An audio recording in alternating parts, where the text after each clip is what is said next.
So,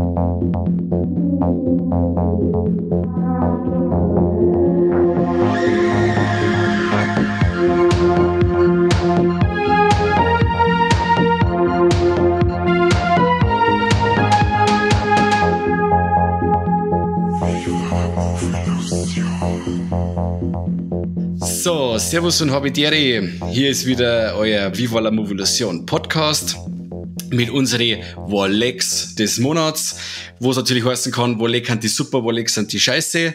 Und mit mir im virtuellen Studio sind der Kani und der Corby. Servus Mana, wie geht's?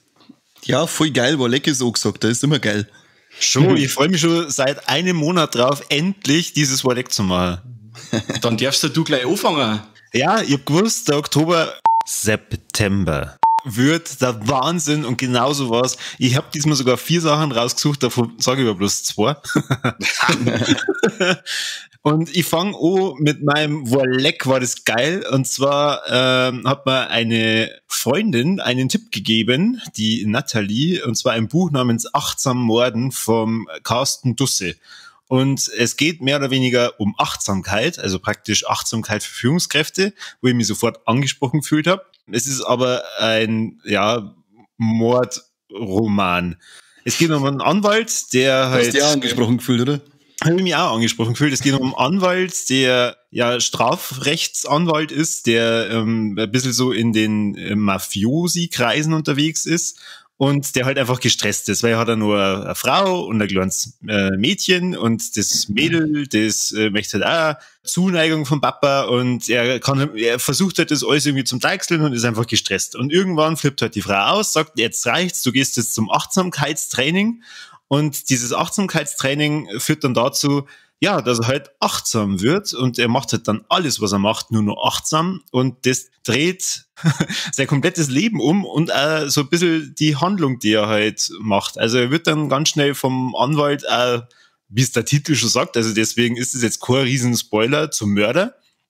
Und ja, darum geht's in dem Buch und ich habe schon lang zum einen nicht mehr sowas interessant ist, weil da erfährt man wirklich viel über Achtsamkeit.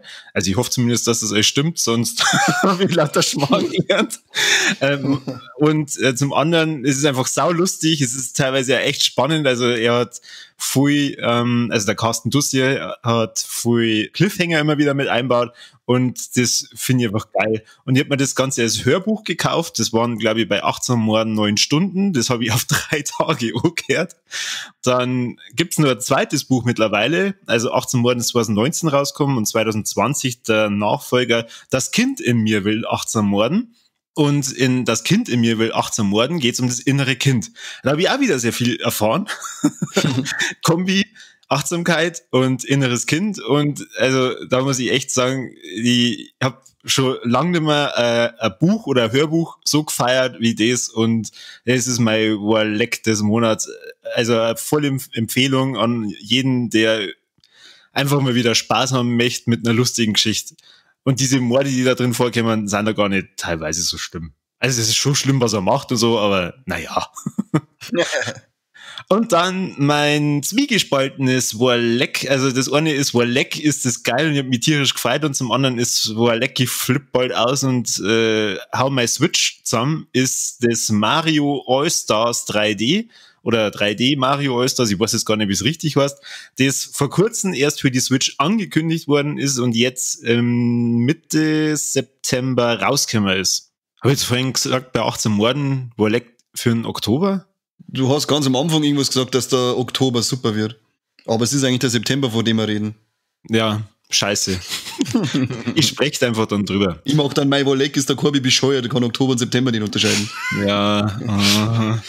Also, 3D Mario All-Stars für die Switch ist dann erschienen und ich habe mich wahnsinnig drüber gefreut, weil da ein Spiel dabei ist und zwar Mario Sunshine, das 2002 auf dem GameCube rausgekommen ist und ich habe das als Kind so oft gespielt, weil ich nie weitergekommen bin, weil es brutal schwer war und ich habe mir vor, weiß nicht, jetzt 2 oder 3 Monaten gedacht, boah, leck, das wäre sau cool, wenn das Spiel einmal für Switch rauskommt und dann passiert's. Also ich habe schon manchmal das Gefühl, dass ich abgehört werde, aber es wird echt gruselig. Also ich betone jetzt auch nochmal, für alle, die gerade zuhören, liebes Nintendo, ich wünsche mir nur sämtliche Zelda-Spiele, die es überhaupt schon mal gegeben hat auf der Switch. Bitte. Aber dann nicht so eine Faulsack-Aufwertung, wie sie es bei Mario All-Stars gemacht haben, sondern so eine richtige Aufwertung, wie es bei Crash Bandicoot Insane Trilogie oder bei der Spyro Trilogie gemacht haben. Also grafisch aufpeppt, Steuerung aufpeppt und nicht gerade die Faulsack-HD-Renderung da ist Penner.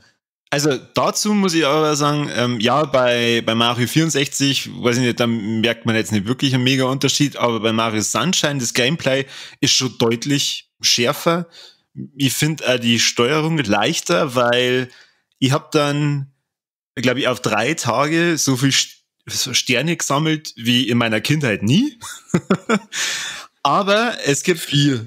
Ich habe gemerkt, dieses Kinderspiel ist so fucking schwer und es gibt ein Level, dafür hasse ich Nintendo, dafür hasse ich dieses Spiel und das ist an einer bestimmten Stelle und jeder, der es vielleicht schon mal gespielt hat, ist vielleicht da verzweifelt. So ein Level, da muss man auf so einen riesigen, also was ist das, so ein, keine Ahnung, ein Früchtebehälter springen, den aktivieren, warten, bis eine bestimmte Frucht dann rauskommt. Diese Frucht dann, wenn man es nicht nehmen kann, weil es irgendwie eine Kokosnuss ist, die musst du dann kicken, also wie ein Fußball, in die Richtung von einem Ei, wo der Yoshi drin ist, dann auf den Yoshi hüpfen und dann auf so Plattformen springen, wo ich ungelogen 2 Tage lang, also jetzt nicht netto, sondern halt immer wieder, wenn ich dann gespielt habe, da verzweifelt bin und echt dann dachte, ja, da kommen wir wieder zum inneren Kind in mir, das innere Kind hat schon gewarnt und ich habe mir dann gedacht, ich kann es so gut verstehen, ich bin jetzt 15 Jahre älter und irgendwie, ich schaff's immer noch nicht. Aber kann dich beruhigen. Hä? Ich kann dich beruhigen. Ja, ich hab zwar auf dem Gamecube, habe ich es damals schon gespielt und ich hab's ja komplett, ich hab alle Sterne und so gesammelt, oder Insignien, wie es da genannt wurden, aber es hat mich einen Controller gekostet. Da hat's einmal so einen richtigen Rage-Quit gegeben. Da gibt's noch andere schwere Level, aber bei dem Level, da verzweifelst du einfach nur. Und das Schlimme ist, sobald du halt den Yoshi dann hast, das ist ja schon mal beschissen, weil im schlimmsten Fall kann das 5 Minuten dauern, weil es kämen immer nur 3 Früchte raus und du musst warten, bis die verblassen. Und das dauert ja auch schon wieder 1,5 Minuten. Also das heißt, wenn du Pech hast, dann brauchst du 5 Minuten, bis diese fucking Kokosnuss rauskommt und dann kann es passieren, dass die Kokosnuss ins Wasser fällt. Ja, ich sag, das ist das allerletzte gewesen. Dann hast du den Yoshi und dann verdruckst du ihn nur ein einziges Mal, der fliegt ins Wasser und ist weg. Und du musst wieder von vorne anfangen. Und ich hab echt gedacht, ich verzweifle. Ich glaube, ich hab bis um 2 in der Früh unter der Woche dann da gespielt und dann am nächsten Tag in der Früh hab ich nur mal alle Internetseiten dieser Welt gefühlt durchforstet, um irgendwie einen Tipp zu finden und dann habe ich es irgendwann echt geschafft. Also, ab einem bestimmten Punkt war Mario Sunshine dann nicht mehr so das Spiel, wo ich mich tierisch drauf gefreut habe, sondern was einfach nur noch so Tortur war. Du willst aber nicht aufgeben, wegen dem inneren Kind in dir. Das möchte ja befriedigt werden. Nochmal zum Thema Hörbuch. Bist du eher einer, der wo Hörbücher gern hört, oder ist es jetzt der erste gewesen? Na, ich höre viel Hörbücher. Also ich höre eigentlich jeden Tag Hörbücher, wenn ich in die Arbeit fahre. Wenn es ein Buch ist, wie jetzt da bei 18 Morden, das ich halt einfach auch sau unterhaltsam finde, dann höre ich auch, während ich trainiere oder weiß ich nicht, während ich in der Küche irgendwas mache, höre ich halt dann noch weiter. Und bei dem war es jetzt der Fall. Also normalerweise brauche ich für 9 Stunden schon mindestens 2 Wochen, aber jetzt bei dem, das habe ich durchgezogen und dann, das hat mir so viel Spaß gemacht und dann habe ich gesehen, da gibt's schon einen zweiten Teil und sofort den auch eingezogen. Und also wirklich sehr zu empfehlen, ist echt geil. Ja, passt. Ich habe mir jetzt gerade Ding gekauft, Lovecraft Country. Da kommt ja jetzt die HBO-Serie und da habe ich jetzt gerade angefangen. Wie lange dauert das? Oh, habe ich jetzt nicht geschaut. Aber ich glaube, das war irgendwas bei 9 Stunden oder sowas in der Richtung, meine ich, war das. Das war nicht ganz lang. Ja, also beim Hörbuch, da kommt's ja immer dann auf den Sprecher drauf an. Und jetzt das zweite Buch, also Das Kind in mir will 18 Morden, das hat der Autor selber gelesen. Und da merkst du dann einfach, der weiß ganz genau, wie er halt die einzelnen Charaktere dann spricht und auch mit der Geschwindigkeit und alles. Und das erste, das hat der Matthias Matschke vorgelesen. Wer den kennt, das ist eigentlich sehr bekannter Schauspieler aus vielen deutschen Produktionen. Unter anderem spielt er den Bruder vom Pastewka in Pastewka.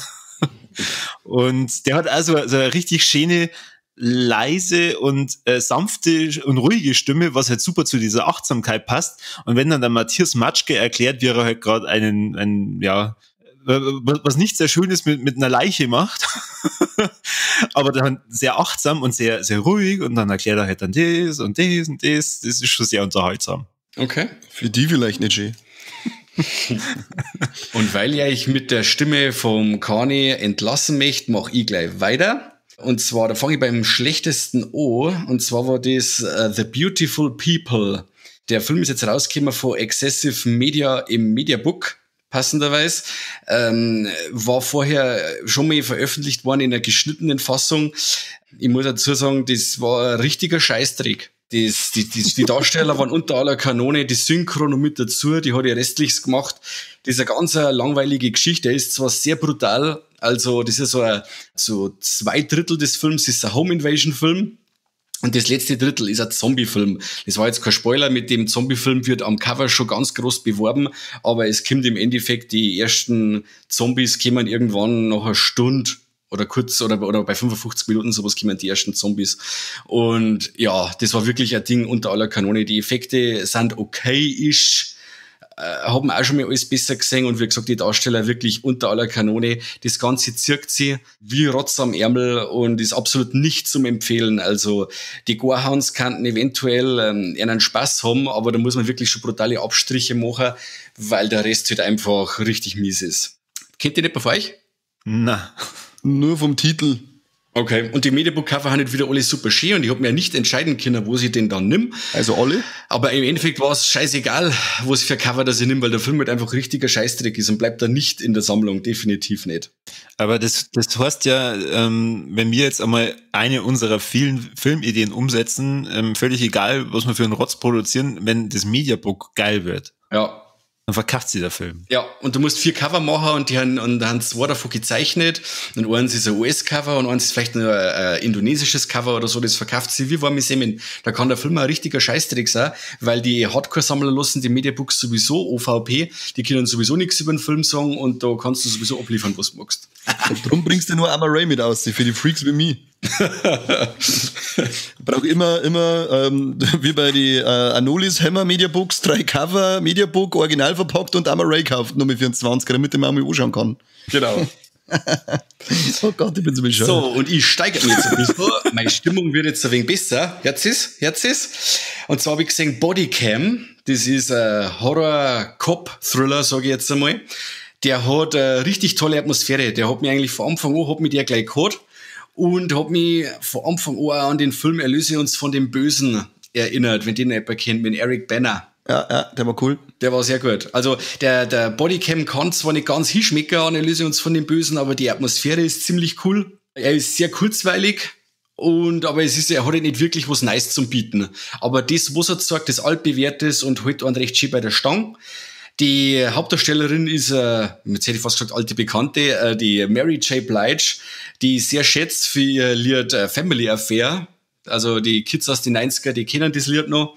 Da haben wir noch richtig abdanced. Ja, der Film hat ein paar Härten zum Bieten und ja, wie gesagt, er ähnelt einer Akte X-Folge. Ich war die ganze Zeit irgendwie in Gedanken, dass ich gesagt habe, hey, das kenne ich irgendwo her und dabei habe ich dann nachgeschaut, es gibt eine Akte X-Folge, die ist so in der Richtung.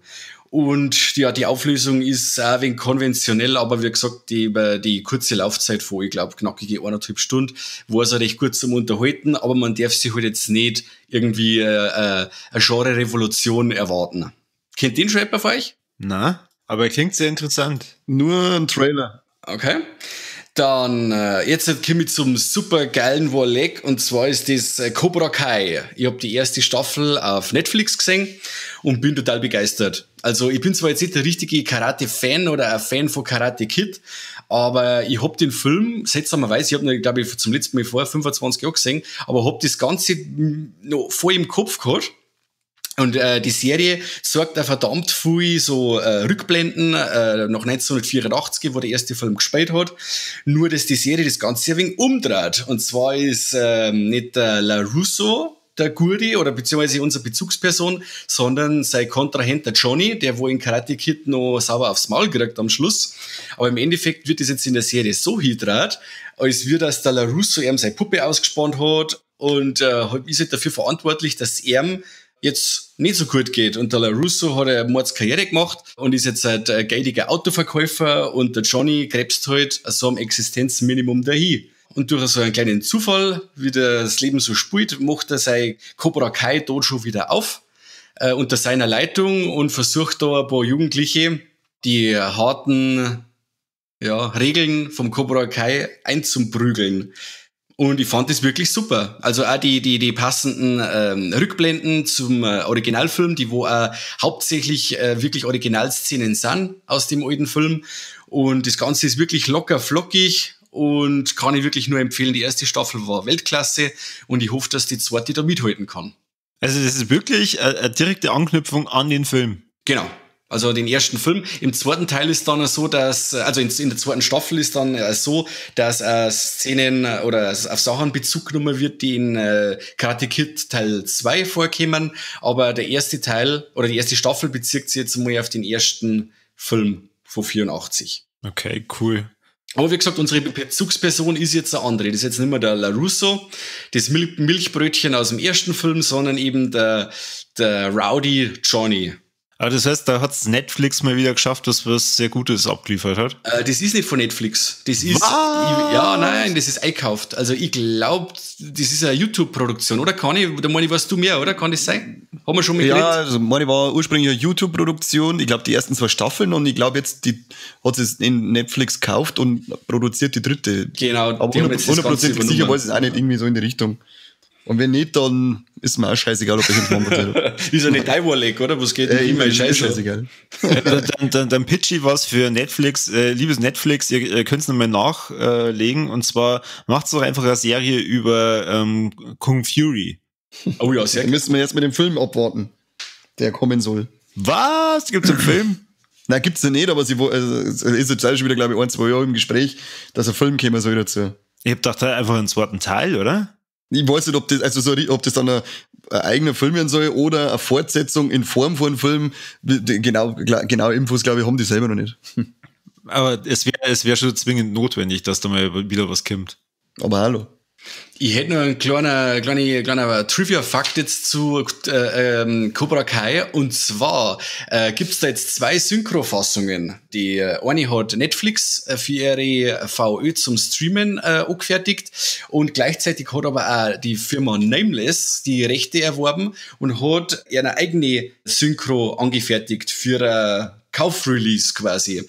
Und die 2, Netflix und Nameless, haben quasi voneinander so nichts gewusst, was ich so mitgekriegt habe. Und so hat jeder seine eigene Synchro angefertigt. Jetzt bleibt es halt dann einmal abzuwarten, was für eine besser ist oder allgemein, wo dann die großen Unterschiede sind. Also die Synchro von Netflix, die wo jetzt ich gesehen habe, die ist schon mal wirklich gelungen. Da stehe ich dahinter, das passt. Und jetzt schauen wir mal, was Nameless abgeliefert hat. Hoffentlich ist es dann nicht so wie bei Vikings mit der ersten Staffel. Stimmt, da war es auch so. Die ursprüngliche Synchronisation, die ja auf der Blu-ray drauf ist, die ist ja mega beschissen.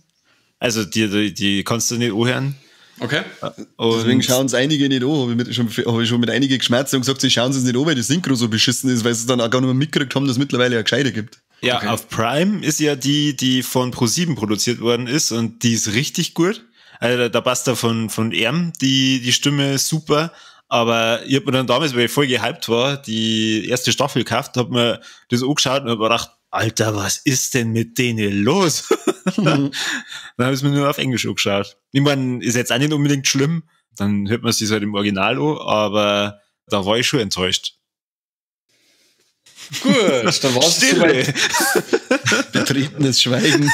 Zirp, zirp. Ja, Corby, laber du nur. Also dann so viel von meiner Seite. Conny, wie schaut's bei dir aus? Ja, gut, soll ich weitermachen, oder wie? Ja, bitte. Ja, passt. Dann hau ich aus mit meine Warlecks. Und zwar wird das erste Warleck ist das geil. Und unsere Bloodsucking Zombie from Outer Space haben ein neues Album ausgekaut, hätte ich schon mal gesagt. Schon wieder? Nein, angekündigt. Und zwar ein neues Album heißt Shock Rock Rebels. und kommt, meine, nächstes Jahr im Sommer raus. Warum sie es jetzt halt schon ausballern, der Sänger ist ja auch bekennender Horrorfan und Sammler. Und sie machen das jetzt so, dass da so eine Box rauskommt, ähnlich wie bei der Galerie des Grauens, wenn die irgendjemand kennt. Und man kann sich da, glaube ich, dann also ein Abo abschließen und kriegt dann LPs zugeschickt mit jeweils 2 Lidl, mit eigenem Cover-Artwork und so, immer thematisch zu den Lidl, die drauf sind. Kriegt ihr dann eben zugeschickt, bis die Box dann eben im Sommer voll ist. Und wenn man nicht, man kann das dann entweder so bestellen, dass man sagt, man kriegt es komplett im Sommer, dass man sich ein bisschen mit die Versandkosten was spart. Oder eben, wenn man Bock hat, alle 2 Monate oder 1 Monat, ich weiß nicht mehr genau, sie zuschicken lassen. Es sind kleine Gimmicks dabei, die man nur über diese Art und Weise des Erwerbs beziehen kann. Sie haben sich da ein bisschen was überlegt, ziemlich cool, Cover schaut geil aus. Und ich freue mich drauf, weil die haben bis jetzt mit noch keinem einzigen Album enttäuscht. Ja. Da gehe ich mit. Da bist du dabei, gell? Ja, da bin ich voll dabei. Sehr schön. Dann hau ich dazwischen ein, weil leck ist das dumm aussehen. Und jetzt komme ich mal auf das Thema Hörbücher, über das wir uns am Anfang schon unterhalten haben. Vorsicht. Ich möchte nicht auf Hörbücher schimpfen, weil ich habe nur gedacht, ich habe nämlich auch ein Hörbuch angehört. Und dann schaue ich, dann irgendwie redet er ständig durcheinander Dinge. Was ist denn eigentlich los mit dem Spotify-Seppen? Warum verzeiht er mir das nicht in der Reihenfolge? Da war jetzt Shuffle eingestellt. Was ist mit der Spotify? Warum muss ich bei Hörbüchern Shuffle-Möglichkeiten geben? Das ist behindert. Auf alle Fälle habe ich dann das Hörbuch schon, was weiß ich, wie lange laufen lassen und habe mir gedacht, ja okay, vielleicht verzeiht der irgendwie so sprunghaft, was ist so wie bei Pulp Fiction. Ja, genau. Aber irgendwann habe ich gedacht, das kann doch nicht sein. Und dann schaue ich drauf, auf einmal bin ich schon bei Kapitel 134. Dann sage ich, nie. Das sind nie 134, wenn du liebst doch Spotify. Okay, das war mal Leck. Ja, Leck bist du dumm.